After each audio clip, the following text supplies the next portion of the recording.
So మనతో పాటు వదంకి దయాకర్ ఉన్నారు. దయాకర్ గారు, సో మిగతా ఎమ్మెల్యేలు పరోక్షంగా తిట్టి అక్కడ మొత్తం రేవంత్ రెడ్డి మీటింగ్ లో మెచ్చుకుంది మిమ్మల్ని ఒక్కరినే. ఎస్, అంటే మెచ్చుకున్నది అనే దానికంటే ఒక ప్రస్తావన అట్లా వచ్చింది.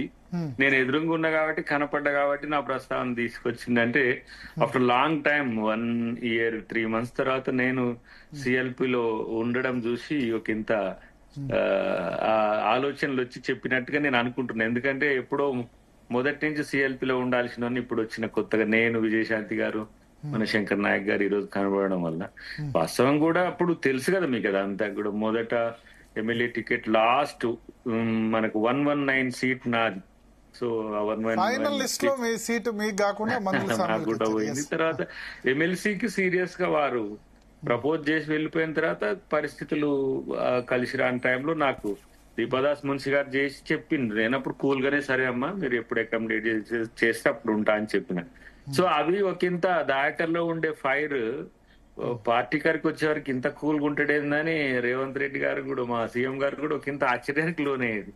బట్ ఏం ఫీల్ కాకు, టైం వస్తుంది డెఫినెట్ గా, అప్పుడు మనం చూద్దాంలే అన్నట్టు అది ఇప్పుడు కలవడం అనేది ఉదాహరణ తెచ్చింది. చాలా మంది ఏంటంటే ఏది రాకపోతే ఒకటేసారి కొంచెం మీడియాలకు వచ్చేసి 4 walls లో మనం మాట్లాడాల్సిందంతా కూడా బయట మాట్లాడుతుంది కదా. ఆ సందర్భాన్ని ఉటంకిస్తూ ఇండైరెక్ట్ గా నా ప్రస్తావన తెచ్చి ఉంటాడు. వారికి ప్రత్యేక కృతజ్ఞతలు. ఎందుకంటే పార్టీ కొరకు పనిచేసే క్రమంలో తను పిసిసి ప్రెసిడెంట్ అయిన తర్వాత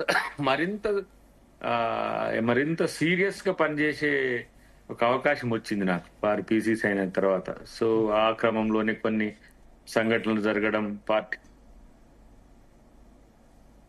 నేను చేయాల్సిన కార్యక్రమం నేను చేయడం, కొన్ని తెలిసి అనుకోని చేసినవి ఉన్నాయి, కొన్ని చేయాల్సి చేసినవి ఉన్నాయి. సో అవి ఏమైతే మనకు పార్టీ అధికారంలోకి రావాల్సిన అవసరం ఉంది.